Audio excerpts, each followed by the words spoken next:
그발 강가 하늘이 열리다라는 제목으로 하나님 말씀을 함께 나누도록 하겠습니다.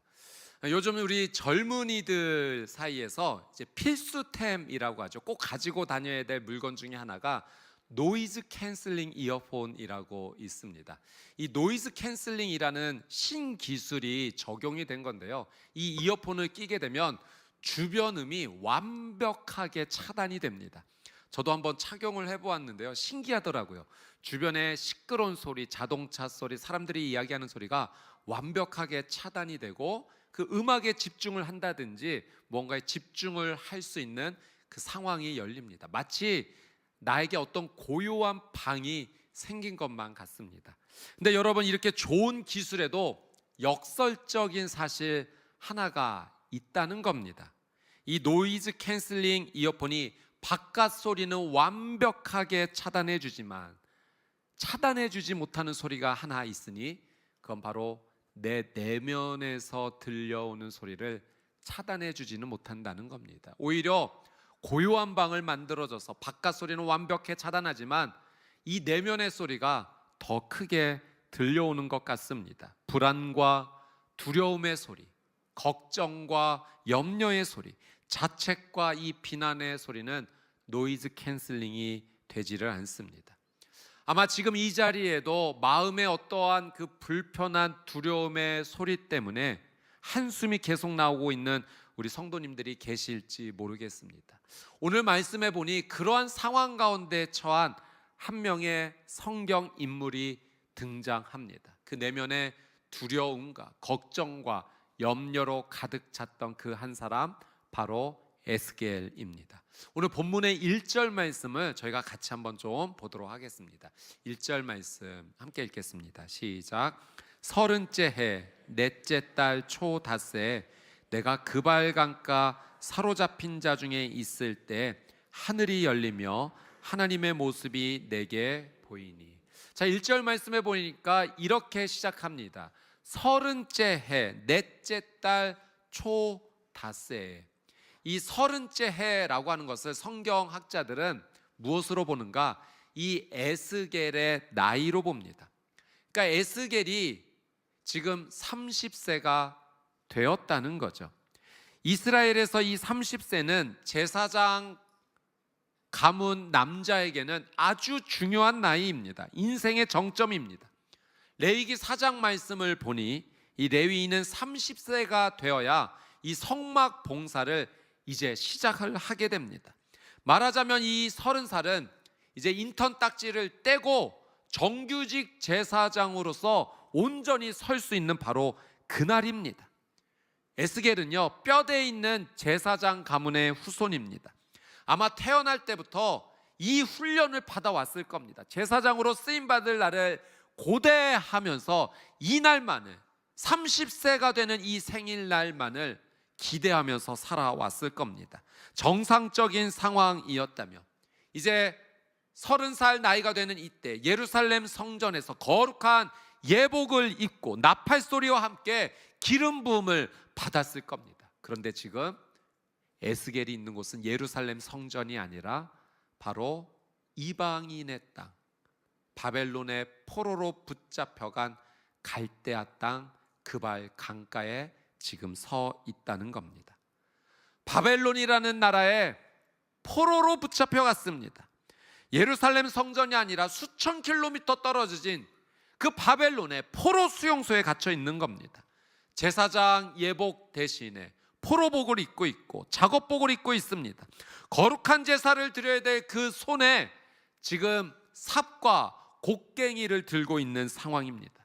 마치 인생의 사다리를 열심히 타고 올라갔는데 그 정점을 넘어 올라서고 싶었는데 30번째 다리에서 그냥 끊겨져 버린 그런 처참한 상황입니다. 여러분, 그발 강가, 이 그발 강가는 우리가 한강에 가듯이 느껴지는 그런 낭만적인 장소가 아닙니다. 그발이라고 하는 단어를 찾아보니 이 고대어인데요, 위대한 운하, 아주 큰 운하라는 뜻이 담겨져 있습니다. 바벨론 제국이 이 농업 용수를 대기 위해서 판 거대한 인공수로인 겁니다. 그러니 공사 현장이죠. 그 공사를 이루기 위해서 포로들을 잡아서 그 노역의 현장에 지금 투입한 겁니다. 그러니 그발강가는 채찍 소리가 있는 자리이고 신음소리가 가득하고 눈앞에는 어두움, 절망밖에 보이지 않는 바로 그런 상황입니다. 당시 사람들은 하나님이 예루살렘 성전에만 계시다라는 생각을 가지고 있었습니다. 그래서 이방인의 땅 바벨론에는 하나님께서 계시지 않는다는 생각을 가지고 있었던 거죠. 그러니 이 시편 기자 중에 한 사람이었던 사람이 시편 137편에서 그런 고백을 했던 겁니다. 우리가 바벨론의 여러 강변 거기에 앉아서 시온을 기억하며 울었도다. 포로로 붙잡혀 온 것이 너무나 아픈 상황이지만 그뿐만 아니라 하나님께로부터 완전히 분리된 것만 같아서 울 수밖에 없었다는 겁니다.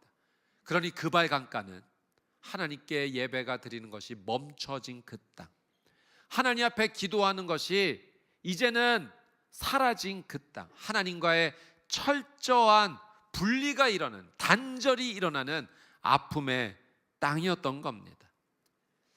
2026년을 우리가 새롭게 시작하고 있습니다. 그럼에도 불구하고 우리 성도님들 가운데는 마치 그발 강가에 서 있는 듯한, 여전히 문제와 아픔이 눈앞에 있는 우리 성도님들이 계실 겁니다. 마치 홀로 외딴 섬에 갇힌 것만 같죠. 인생의 문이 열리질 않고 갑자기 질병이 찾아오고 사랑하는 가족들에게 원치 않는 일들이 일어나는 이 상황을 보면서 마치 내 인생이 그발 강가에 놓여 있는 듯 합니다. 오늘 그런 여러분에게 하나님께서 찾아와 주시기를 소망합니다. 하나님께서 그발 강가에 있는 에스겔을 만나 주셨듯이 오늘 여러분에게 말씀으로 걸어와 주셔서 여러분의 힘들고 어려운 그 상황을 어루만져 주시며 회복으로 인도하여 주실 줄 믿습니다. 오늘 말씀을 통하여 하나님께서 우리에게 주시는 세 가지 약속을 함께 나누도록 하겠습니다. 첫 번째는 가장 비참한 폐허 속에 하나님께서 찾아오신다는 겁니다. 비참한 그발 강가, 절망이 가득한 나의 삶 가운데, 폐허 같은 내 인생 가운데 하나님께서 찾아오십니다. 자, 3절 말씀을 우리 같이 한번 읽어보겠습니다. 3절입니다. 시작. 그발 강가에서 여호와의 말씀이 부시의 아들 제사장 나 에스겔에게 특별히 임하고 여호와의 권능이 내 위에 있으니라. 갈대아 땅 그발 강가에서 무엇이 임하였다고요? 여호와의 말씀이 임했다는 겁니다. 여러분, 이건 생각지도 못한 아주 특별한 일이 일어난 겁니다. 하나님은 금으로 치장되어 있는 그 예루살렘 성전에만 계실 줄 알았는데 지금 이 냄새나고 더러운 포로 수용소, 그 진흙탕 속에 하나님께서 걸어오셨다는 겁니다. 시궁창 같은 냄새나고 역겨운 그 상황으로 하나님께서 친히 찾아와 주신 겁니다. 말도 안 되는 일이 일어난 거죠. 왜 하나님은 더럽고 냄새나는 이 땅을 직접 찾아오신 걸까요? 여러분, 비유하자면 이런 겁니다. 여러분에게 아주 값비싼 다이아몬드가 하나 있다라고 상상을 해보겠습니다. 상상입니다. 벌써 기분이 좋으신 것 같습니다. 이 소중한 아주 값비싼 다이아몬드를 실수로 그만 쓰레기통에 빠뜨리게 됐네요. 그 쓰레기통을 보니 아주 역겨운 쓰레기들이 가득합니다. 냄새나는 음식물들로 가득 차 있습니다. 자, 여러분 어떻게 하시겠습니까? 더러운 쓰레기통에 다이아몬드 빠졌으니 그냥 버려야겠다, 이렇게 지금 결단하시는 분 계십니까? 그럴 수 없는 거죠. 예. 여러분, 우리가 아무리 좋은 옷을 입고 있어도 상관없습니다. 두 팔을 걷어붙이고 그 쓰레기통 오물 냄새 나는 것을 뒤집어 엎어서 손으로 그 다이아몬드 찾아낼 겁니다. 하나님께서 냄새나고 역겨운 그발강가 같은 내 인생 가운데 찾아오신 이유가 바로 이겁니다. 하나님은 저와 여러분을 가장 아끼고 소중히 여기는 보석같이 우리를 대하여 주시는 줄 믿습니다. 우리를 너무나 사랑하시고 존귀하게 여기시기 때문에, 보석보다 귀한 자라고 말씀하시기 때문에 하나님께서 우리를 찾아오신 것입니다. 남미 파라과이에 카테우라라고 하는 마을이 있답니다.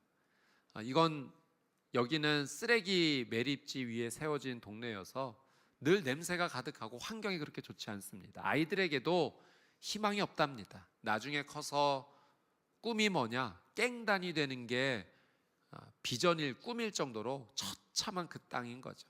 근데 이곳에 어떤 한 사람이 오게 되었는데 지휘자입니다. 파비오 차베스라는 음악가가 찾아와서 아이들에게 음악을 가르쳐 줘야겠다라고 그 땅에 들어왔는데, 아이들이 악기를 구할 그 돈이 없는 겁니다. 너무너무 가난해서. 그래서 어떻게 했는가, 주위를 살펴보니까 쓰레기들이 가득한 거죠. 그리고 그 쓰레기들 중에서 악기의 재료가 될 만한 것들을 찾아서 악기를 만들었답니다. 버려진 기름통을 펴서 첼로 몸통을 만들었고요. 또 나무를 깎아 바이올린 활을 만들었고요. 병뚜껑을 녹여서 또는 동전을 사용해서 그 색소폰의 그 키를 만들었다는 겁니다. 이래가지고 음악이 될 수 있을까? 처음에는 사람들이 반신반의했고 비웃기까지 했습니다. 그런데 아이들이 따라주었어요. 음악을 배우기 시작합니다. 기적이 일어났습니다. 희망이 없었던, 절망으로 가득했던 그 마을에 모차르트와 베토벤의 아름다운 음악의 선율이 흐르기 시작했던 겁니다. 마을이 점차 변하기 시작했고요. 이 일이 알려지자 전 세계가 감동했습니다. 2017년도에도 우리나라의 내안에서 공연을 한 적이 있습니다. 바로 이 오케스트라가 랜드필 하모닉이라는 쓰레기 매립지 오케스트라입니다. 사진을 좀 한번 보여주시겠습니까? 그래서 사진을 보면 악기들이 다 만든 겁니다. 재활용해서 그래서 공연을 할 때 이 악기들이 다 그 쓰레기들을 활용해서 하게 된 거죠. 여러분, 예수님께서 우리에게 이렇게 오신 겁니다. 우리에게 지휘자가 되어 주셔서 오신 거예요. 냄새나고 역겨운 죄 가운데 살고 있는 우리에게 다시 새로운 노래를 불러주시게 하시고자 예수님께서 오셔서 우리의 모든 죄를 대신해 십자가에 대신 못 박혀 죽으시고 그 보혈의 은혜로 구원의 새 노래를 시작하게 하신 것입니다. 예수님이 오신 것입니다. 그러니 여러분 꼭 기억하십시오. 가장 비참한 폐허 속에 있는 나에게, 그발강가에 있는 나에게 하나님께서 걸어오시는 줄 믿습니다. 여러분의 그발강가는 무엇입니까? 어떤 분에게는 질병이 찾아온 그 상황, 어떤 분에게는 도저히 풀리지 않는 어떤 삶의 형편, 갚아도 줄어들지 않는 그 경제적인 어려움, 가족과 자녀를 향한 그 간절한 기도의 제목이 여러분에게는 그발 강가처럼 느껴지실 것입니다.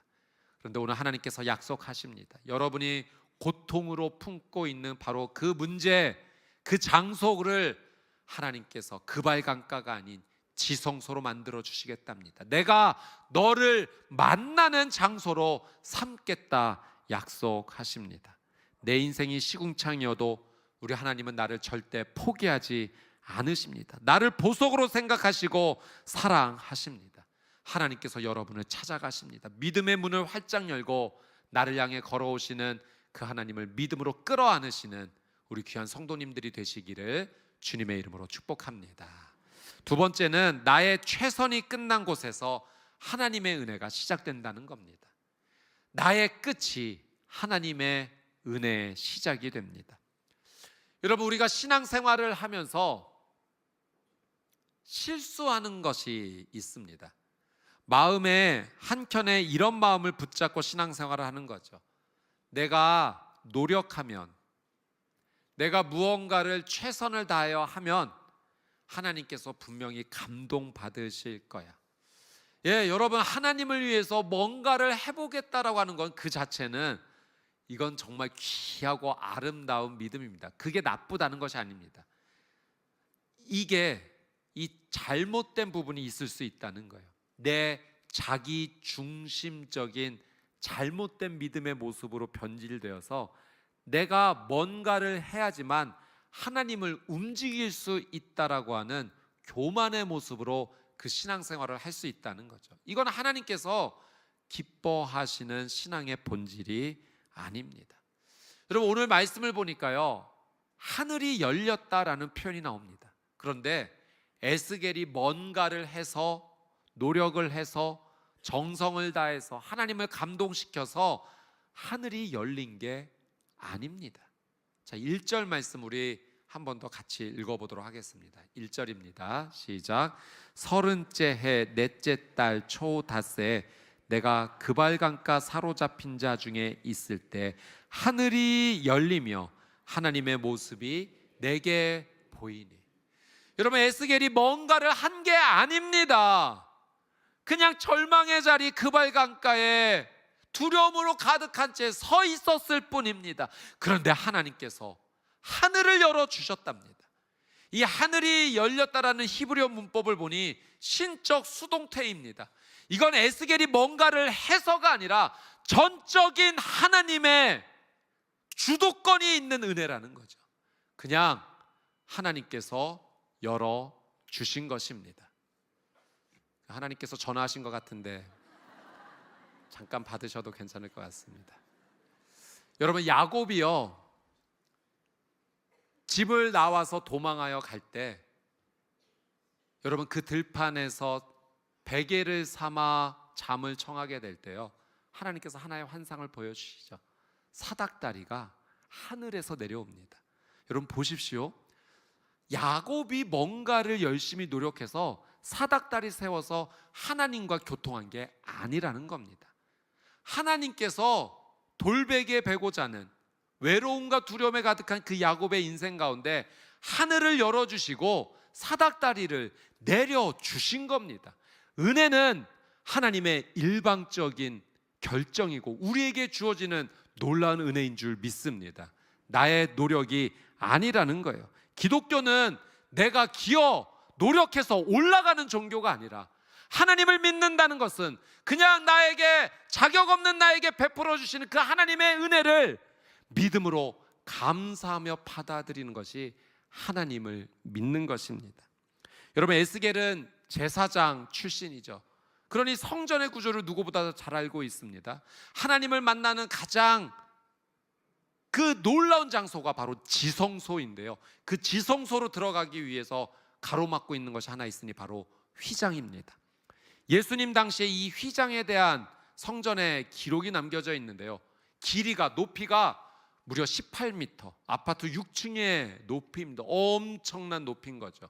휘장의 두께도 성인 손바닥만한 한 10cm 되는 두께였다고 합니다. 그래서 이 말 2마리로 잡아 당겨도 쉽게 찢어지지 않을 정도의 아주 강력한 모습이죠. 여러분, 영적으로 의미하는 바가 있을 겁니다. 하나님을 만나기 전에 가로막고 있는 그 휘장의 엄청난 모습은 하나님 앞에 나가기 위해서 우리를 가로막고 있는 죄의 두께일 수 있습니다. 우리가 뭔가 노력한다고 해서 그 휘장에 바늘구멍 하나 낼 수가 없는 겁니다. 아무리 휘장을 우리가 뚫어보려고 해도 뚫을 수가 없는 거죠. 우리의 의로는 할 수 없습니다. 계란으로 바위치기입니다. 인간적인 의로는 절대로 하늘을 열 수 없다는 겁니다. 그래서 예수님이 오신 겁니다. 우리의 모든 죄를 짊어지시고 십자가에서 못 박혀 죽으실 때 십자가상에서 7마디를 남기셨죠. 그 가운데 하나가 다 이루었다. 예수님이 이 말씀을 하셨을 때요, 여러분, 휘장이 찢어지는 놀라운 일이 일어났습니다. 그런데 중요한 건 이 휘장이 어떻게 찢어졌는지 성경이 그걸 분명히 기록하고 있다는 겁니다. 마가복음 15장 38절 말씀 같이 한번 읽어보겠습니다. 마가복음 15장 38절 시작. 이에 성소 휘장이 위로부터 아래까지 찢어져 둘이 되니라. 아멘. 여러분, 어디로부터 어디로 찢어졌다고요? 위로부터 아래로 찢어졌답니다. 여러분, 휘장이 아래로부터 위로 찢어진 게 아닙니다. 인간적인 어떤 의로운 행동이 휘장을 찢어서 하나님께 나가게 한 것이 아니라 이건 전적인 예수님의 은혜입니다. 예수님이 십자가에서 나를 대신해 흘리신 그 보혈의 은혜로 말미암아 하나님께서 위로부터 아래로 휘장을 찢으신 겁니다. 하나뿐이 없는 아들, 독생자 예수 그리스도의 그 육체를 찢으심으로 하늘문을 열어주신 겁니다. 은혜는 위로부터 임하는 거죠. 위에서 아래로 임하는 겁니다. 누가복음 15장의 탕자도 그러합니다. 여러분, 이 불효막심한 둘째 아들, 재산 다 탕비하고 나서 이제 굶어 죽게 생겼으니 그제서야 아버지가 생각난 겁니다. 굶어 죽기는 싫고 아버지에게 돌아가야겠다. 명목이 없는 거죠. 그러니 대본 하나 짠 겁니다. 이렇게라도 말해야겠다. 아버지, 제가 하늘과 아버지께 죄를 지었사오니 저를 아들로 보지 마시고 품꾼의 하나로 봐주십시오. 품꾼으로 써달라고 이렇게도 해야겠다. 대본 하나 짜서 아버지한테 갔는데, 여러분, 멀리서 이 둘째 아들이 오는 모습을 아버지가 보고 버선발로 뛰어가기 시작합니다. 그리고 이 둘째 아들이 준비한 대본을 읽기도 전에 아버지는 그 더러운 아들의 목덜미를 끌어안고 울어안으며 내 아들이다라고 합니다. 아버지의 은혜가 그 아들 위로 덮쳐버린 겁니다. 사랑하는 여러분, 내 힘으로 뭔가를 해보아서 그 하늘문을 열어보아야겠다 하지만 우리의 힘으로는 하나도 열 수 없는 겁니다. 그저 하늘이 열리는 건 하나님께서 우리에게 주신 은혜인 줄 믿습니다. 마치 둘째 아들의 그 아버지의 사랑이 덮쳐버렸듯이 우리에게 하나님의 은혜가 덮쳐진 겁니다. 에스겔이 뭔가를 해서 하늘이 열린 것이 아니라 그냥 그발감가 절망의 자리에 있을 뿐인데 하나님께서 하늘을 열어주신 것입니다. 여러분, 하나님 앞에 은혜를 입은 자임을 고백하면서 내가 무언가를 해서 하늘문을 열어보겠다라고 말하는 것이 아니라 오직 위로부터 임하는 하나님의 은혜가 필요할 뿐입니다. 그렇게 하나님 앞에 나가는 믿음의 사람이 되시기를 주님의 이름으로 축복합니다. 마지막으로 세 번째, 내가 엎드릴 때 비로소 하나님께서 일하신다는 겁니다. 내가 엎드려야 합니다. 그 모습을 하나님께서 기뻐하십니다. 자, 에스겔 1장 28절 말씀인데요, 이 말씀을 같이 한번 읽어보겠습니다. 시작. 그 사방 광채의 모양은 비오는 날 구름에 있는 무지개 같으니 이는 여호와의 영광의 형상의 모양이라. 내가 보고 엎드려 말씀하시는 이의 음성을 들으니라. 여러분, 은혜 가운데 에스겔이 하나님의 영광의 형상을 보게 되었는데요, 보자마자 그는 엎드릴 수밖에 없었습니다. 이 엎드린다라는 히브리어 단어의 뉘앙스가요, 그저 그냥 고개를 예의 있게 숙이는 정도가 아닙니다. 이건 땅바닥에 완전히 엎드리는 겁니다. 죽은 듯이 얼굴을 땅에 파묻고 그렇게 축 처져 있는 그 모습입니다. 완전한 항복이죠. 왜 에스겔이 이렇게 엎드렸는가? 3절에 그 이유가 있습니다. 우리 3절 말씀도 같이 한번 읽어보겠습니다. 3절입니다. 시작. 갈대아 땅 그발 강가에서 여호와의 말씀이 부시의 아들 제사장 나 에스겔에게 특별히 임하고 여호와의 권능이 내 위에 있으니라. 아멘. 무엇이 에스겔 위에 임했다고요?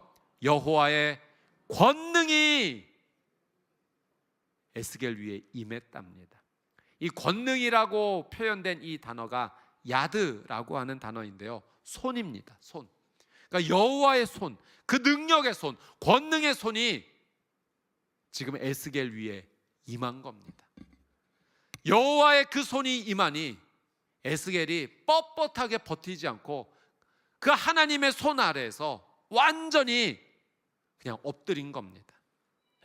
여러분, 내가 무언가를 해보겠다고 해서 뻣뻣하게 서서 버티면 아무 일도 일어나지 않지만, 여러분, 납작 엎드리면 그때부터 하나님께서 일하시는 줄 믿습니다. 이렇게 한번 설명해 볼 수 있을 것 같아요. 여러분, 우리에게 좋은 장갑, 아주 비싸게 구입한 정말 좋은 장갑이 하나 있다라고 생각해 보겠습니다. 그 장갑이 테이블 위에 있네요. 너무 비싸게 구한 장갑이라 이 장갑이 뭐라도 좀 해야 될 것만 같습니다. 그래서 여러분, 우리가 그 장갑에게, 장갑아, 내가 너를 정말 비싸게 구입을 했는데 피아노라도 좀 한번 쳐봐라. 그 장갑이 피아노를 칠 수 있을까요? 야, 너 저기 무거운 짐 좀 네가 좀 들어봐. 그 장갑이 할 수 있을까요? 아니요, 하지 못합니다. 그냥 축 늘어진 채 테이블 위에 놓여져 있을 뿐입니다. 근데 이 장갑이 능력을 발휘하는 순간이 있는데 언제인가? 누군가의 손이 그 장갑 안으로 들어가는 것입니다. 손이 들어가는 순간 이제 그 장갑은 무엇이든 할 수 있는 거예요. 무거운 짐도 나를 수 있고요, 그 손에 의해서 특별한 능력이 부여되게 됩니다. 여러분, 에스겔이 그발 강가에서 엎드린 이유가 바로 이겁니다. 에스겔은 하나님께 자신을 완전히 맡기는 빈 장갑으로 엎드린 겁니다. 그리고 하나님의 손이, 여호와의 권능이 그의 인생 가운데 임하여 주신 것입니다. 여호와의 권능의 손이 들어온 순간부터 에스겔은 더 이상 실패한 제사장 아닙니다. 아무것도 할 수 없는 무능한 사람 아닙니다. 여호와의 권능의 손이 임하니 그때부터 시대적으로 쓰임받는 하나님의 거룩한 제사장으로 쓰임받기 시작합니다. 여러분, 26년도 우리 평촌교회 표가 다시 무릎으로 비로소 하늘이 열립니다입니다. 기도로 하나님께서 우리를 불러주신 겁니다.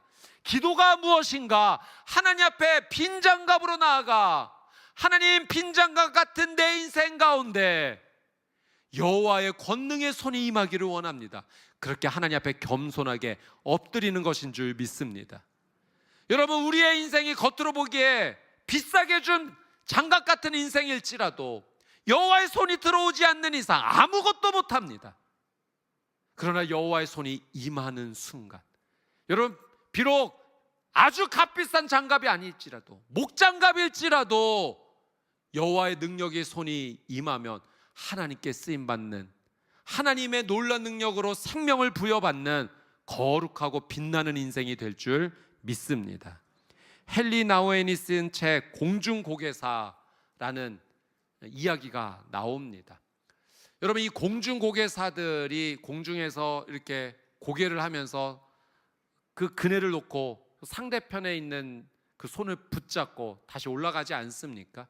여러분, 이렇게 공중에서 고개를 들고 날아가는 사람을 플라이어라고 부른다고 합니다. 그리고 반대편에서 잡아주는 사람을 캐쳐, 잡아주는 사람이라고 부르는데 규칙이 있답니다.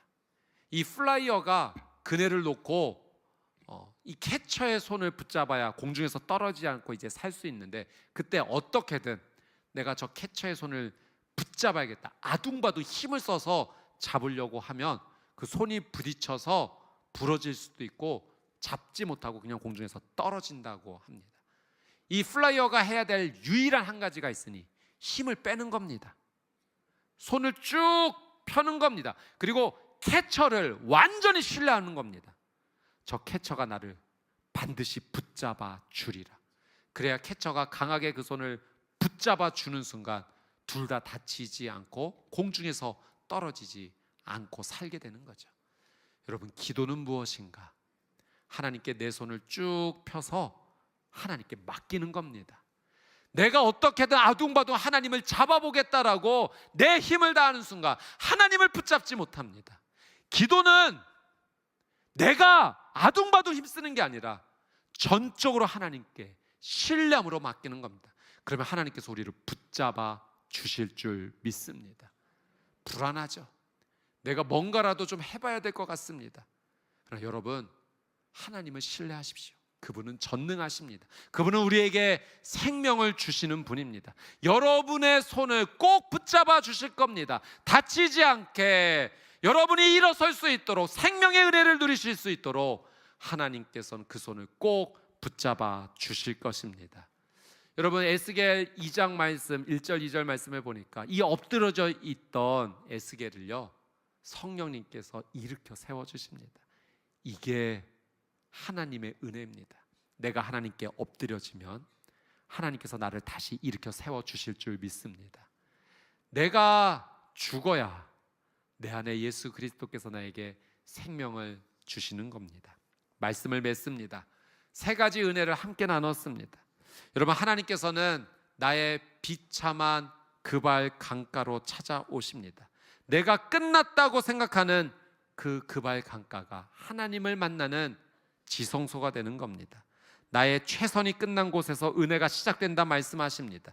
내 노력으로 하늘 문이 열리지 않습니다. 은혜는 하늘에서 아래로 임합니다. 내가 하나님께로 달려가면 하나님께서 내 목을 끌어안아 주시고 일방적으로 은혜로 덮쳐주시는 것입니다.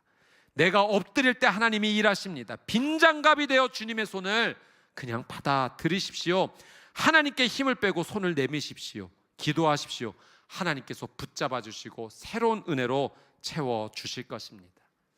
여러분의 인생이 그발강가와 같다고 해서 전혀 위축되지 마십시오. 그발강가는 우리가 볼 때 저주받은 땅처럼 보이지만 하나님께서는 도리어 하늘이 열리고 하나님께서 만나주시는 은혜의 자리가 될 거라 약속하십니다. 우리의 삶의 한복판에 오신 예수 그리스도를 우리는 믿음으로 붙잡아야 합니다.